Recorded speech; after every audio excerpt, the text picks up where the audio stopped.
बिस्मिल्लाहिर्रहमानिर्रहीम। दार एजुकेशन के C programming elementary programming language के अंदर आज हम जिस चीज़ के ऊपर डिस्कशन करने जा रहे हैं वो है आपका फॉर लूप। मेजर तौर पे सी के अंदर तीन मेजर लूप्स हैं। एक वाइल लूप जो हमें लास्ट टाइम डिस्कशन करते थे, फॉर लूप के तीन इंपॉर्टेंट चीजें हैं। A for loop is a repetition control structure that allows you to efficiently write a loop that needs to be executed at a specific number of times. जो while loop की बात है वही same आपकी for loop की बात है। while और for loop एक दैट सेंस ठीक है, एक स्टार्ट पॉइंट होगा, एक एंड पॉइंट होगा और उतनी दफा नंबर ऑफ टाइम पे एग्जीक्यूट होगा। सिर्फ फर्क जो है वो उसके सिंटैक्स के अंदर। अभी इसका एक सिंटैक्स देखिए। The syntax for the for loop in C programming language is, for लिखेंगे आप और फिर इंटीजर और कंडीशन और इंक्रीमेंट, तीन चीजें होंगी। और इन दो के दरमियान इंपॉर्टेंट तीन बात याद रखनी है कि इंटीजर और इंक्रीमेंट के दरमियान जो आपका कंडीशन पार्ट है, इसके स्टार्ट में भी और इसके एंड के ऊपर भी सेमी कॉलन लाजमन है। और कुछ आप करें ना करें कि सेमी कॉलन जरूर डालना है, क्योंकि इसके स्ट्रक्चर में ये बात इंपॉर्टेंट है। इसको देखने के लिए, समझने के लिए, here is a flow of the control in a for loop. The init step is executed first and only once. पहला जो आपका इनिशियलाइजेशन का है वो सिर्फ एक दफा रन होता है। उसने देखना है कि इनिशियलाइजेशन कहाँ से, मुझे 5 से स्टार्ट कर रहे हैं, मुझे 10 से स्टार्ट कर रहे हैं, बस एक दफा एग्जीक्यूट होना है, उसके बाद उसने एग्जीक्यूट नहीं है। And only once. This step allows you to declare and initialize any loop control variable. You are not required to put a statement here as long as a semicolon है। बेहतरीन ये तरीका है कि आप i is equal to 0 रख लें, i is equal to 1 रख लें, लेकिन आप स्टेटमेंट कहते हैं आपने कोई कम्बिनेशन बना के रखा है, जरूरत नहीं है इस चीज। स्टार्ट में आपको बताना होगा, सिफर से स्टार्ट ले रहे हैं। लूपिंग का इससे कोई फर्क नहीं पड़ता। लूपिंग को फर्क पड़ता है कि उसने नंबर ऑफ रेपिटेशन कितनी दफा करना है। तो जब आपने नंबर ऑफ रेपिटेशन की बात ही करें तो स्टार्ट हमेशा 0 से लोग लेते हैं। Next the condition is evaluated if it is true. अब अगला जो बनना है सेमी कॉलन के बाद वो है आपकी कंडीशन का ट्रू होना। अगर ये कंडीशन ट्रू है तो लूप कंटिन्यू रहेगा, और अगर ये कंडीशन का पार्ट आपका फॉल्स है तो लूप आपका फॉल्स या स्टॉप हो जाएगा। If it is false, the body of the loop does not execute and flow of the control jumps to the next statement. The statement can be the next statement just after the loop. On the third one, after the body of the for loop execute, the flow control jump back into the increment statement. This statement allows you to update any loop control variable. The statement can be left blank. आप इसको छोड़ भी सकते हैं। along a semicolon appear after the condition. अभी इन सब चीजों को मैं वन बाई वन करके दिखाता हूँ। The condition is now evaluated again. Once again आप कंडीशन को देखेंगे। जिस दफा कंडीशन ट्रू होती है, if it is true, the loop execute and the process repeat itself of loop. Then increment step and then again condition after the condition. अब अगर यहाँ पे देखें कि ये सबसे पहले समझे for integer है, सबसे पहले इनिशियलाइजेशन चलेगी, उसके बाद आपका कंडीशन पार्ट होगी। अगर तो ये ट्रू है तो ये कोड ब्लॉक में आ जाएगी, जो भी आपने स्टेटमेंट प्रिंट करानी, जमा तबदील जरब तकसीम व्हाटएवर। फिर इंक्रीमेंट होगा, इंक्रीमेंट और डिक्रीमेंट दोनों हो सकते हैं। इंक्रीमेंट अगर आपने स्टार्ट लिया है 0 से तो फिर आपको चाहिए कि लूप के अंदर प्लस प्लस करें, और अगर आपने स्टार्ट लिया 100 से और आप उसको लेस देन इक्वल देन 0 करना चाह रहे हैं तो फिर डिक्रीमेंट करें, माइनस माइनस। हायर नंबर होगा तो उसको 0 पे लेते हैं, 0 है तो उसको हायर नंबर पे। अगर 0 से 100 पे जा रहे हैं तो जमा करना पड़ेगा, और 100 से 0 पे आ रहे हैं तो माइनस करना पड़ेगा। इंक्रीमेंट हो या डिक्रीमेंट हो, इसको हमने यहाँ पे इंक्रीमेंट, तो then it will be condition. और अगर ये आपका है, ये छोटा सा प्रोग्राम है, और ये a is equal to 10, a less than 20, a is equal to a plus 1, printf value of a। तो भाई आपकी वैल्यू जो है ये, अब आप देखा इनिशियलाइजेशन मैंने 10 से स्टार्ट किया है, 10 से स्टार्ट लिया और लेस देन 20 तो लूप कितने में चलेगा?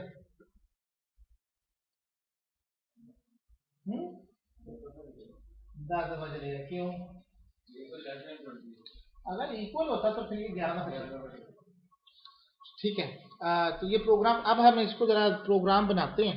हमारा कहाँ है ये टर्बो सी, आ जाए टर्बो सी।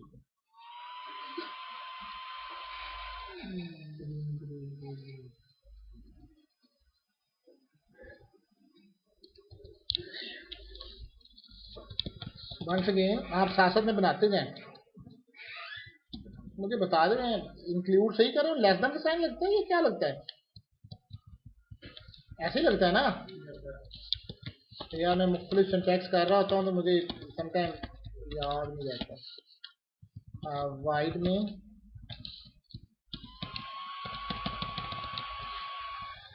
CLR SCR printf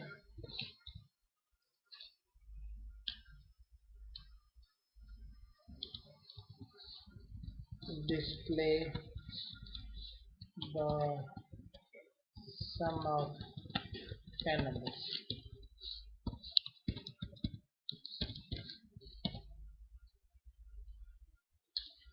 अब ये मैं फॉर लूप लगा रहा हूँ। For integer I is equal to 0,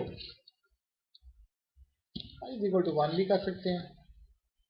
I is less than equal than 10, I plus plus, ये इसका है। और याद रखना है कि फॉर के बाद आपने सेमीकोलन नहीं लगाना। सेमीकोलन का मतलब है कि एग्जीक्यूशन बंद हो जाएगी। ना इसके बाद लगाते हैं, ना वाइल के बाद लगाते हैं, किसी के बाद भी। जब आपका ये पैरेंथेसिस वाला होता है, आपने सेमीकोलन लगा दी, वो वहीं पे खत्म हो गया। और एक मैं वेरिएबल बनाता हूँ,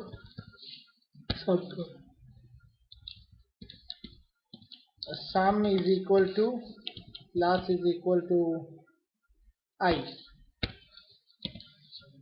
और प्रिंटफ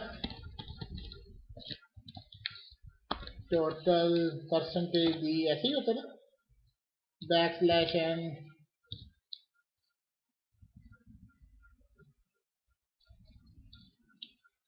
प्लस लगाते हैं कंकैटिनेशन के लिए, और यहाँ पे हम सम डाल देते हैं।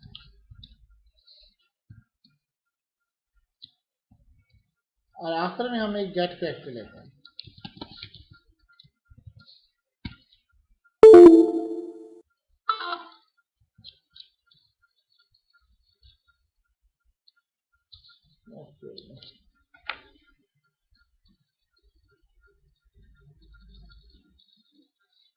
मैं सेव करने भी लगा था।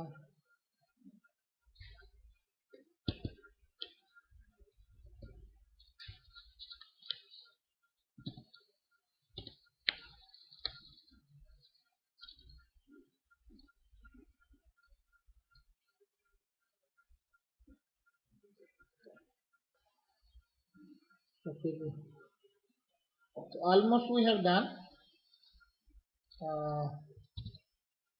अब इसको डिस्प्ले करवा के परसेंटेज डी, यहाँ पे कॉलन एंड सम, आखिर में गेट करके थोड़ा सा प्रॉब्लम इसमें आ गई थी। Alt R रन, ये देखें 1 3 6 10 15 21, क्या कर रहा है ये? पिछले में जमा कर रहा है या क्या कर रहा है?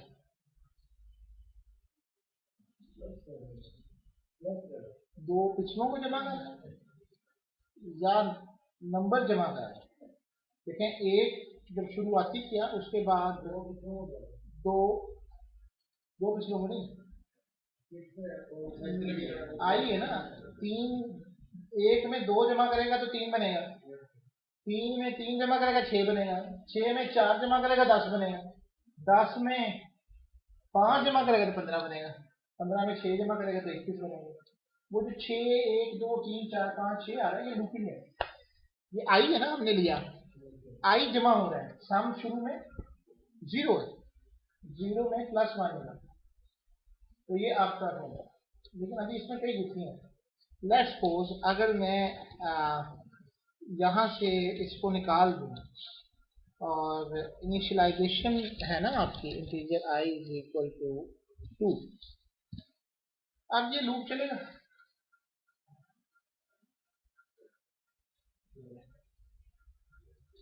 रात में समझना, अपनी अकल से क्यों सोचते हो? यही करके जरा कंप्यूटर पे करके देखो। आपने इसको नहीं क्यों कहा? What is the reason? क्यों आपको अच्छा नहीं लगा? क्यों नहीं दिया?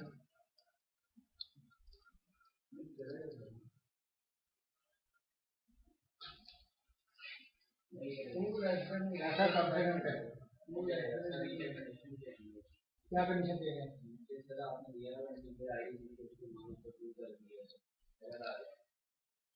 क्या है इसमें? आई को 172 कर दिया, उससे क्या करते हो? क्या मैंने तो कोई करना है, कहाँ बनता है? हाँ खत्म कर दें, कंडीशन तो है ही नहीं। इतनी देर में तो कर भी लेना था तुम लोगों ने, आल्ट आर ही मारना था। हाँ पूरी चलेगी तो बहुत ही चलेगी है। मल्टीप्लाई कहाँ किया? 2 से स्टार्ट कर दिया। मैं देता हूँ, अभी रिकॉर्डिंग हुई नहीं कल, अभी एक्चुअली मैं खत्म किया। इनिशियलाइजेशन के लिए जरूरी नहीं है कि वो फॉर के अंदर ही हो, आपने बाहर उसको कर दिया डिक्लेयर, उसको वेरिएबल डिक्लेयर चाहिए था इनिशियलाइजेशन में, आपने नहीं किया तो एरर आएगा।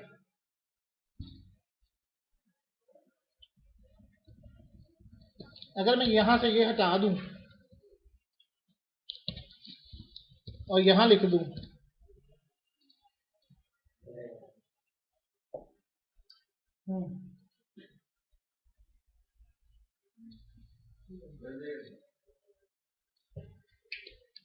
हाँ सब गलत है, ये चलेगा? क्यों चलेगा? उसको इंक्रीमेंट चाहिए, वो बेसिक बॉडी के अंदर, क्योंकि लूप पे वापस करने के बाद एंड पे वापस जा रहा है। अगर आपको जो मैंने फिगर अभी दिखाई, उसमें पहले कोड ऑफ ब्लॉक रन हुआ, फिर इंक्रीमेंट हुआ, वो बेसिक आप फॉर की बॉडी में लिख दें या फॉर की बॉडी से बाहर लिख दें।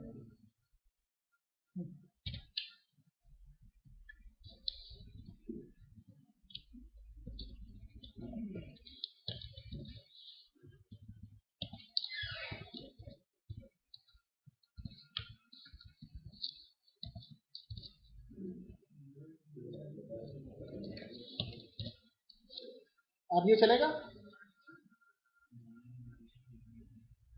अब देखें,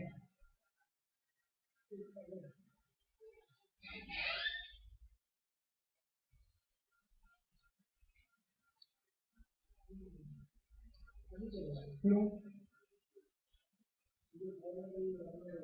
खाली छोड़ दिया मैंने? चलेगा, चलेगा लूप चलेगा। ये जो हमारे से मिस्टेक हुई है वो इसकी नहीं हुई है, वो मिस्टेक हुई है कि हमने उसका जो इंक्रीमेंट था वो इस कंडीशन के बाद रखा। लूप चलेगा इसके अंदर। जो सबसे ज्यादा इंपॉर्टेंट बात याद रखने वाली है वो यही है, क्या नाम इसका, ये वो इतना ही सेफ हुआ हुआ percentage some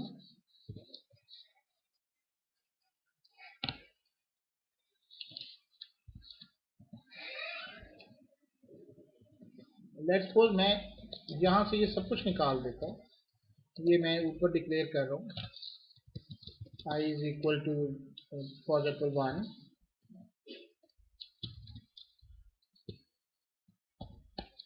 i plus plus, और ये कंडीशन भी यहाँ से निकाल रहा हूँ।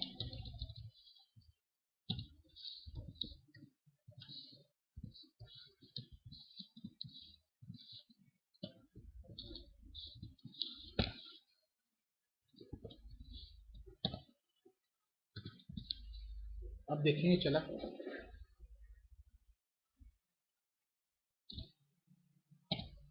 तीन चीजें उसको रिक्वायरमेंट पूरी करनी है।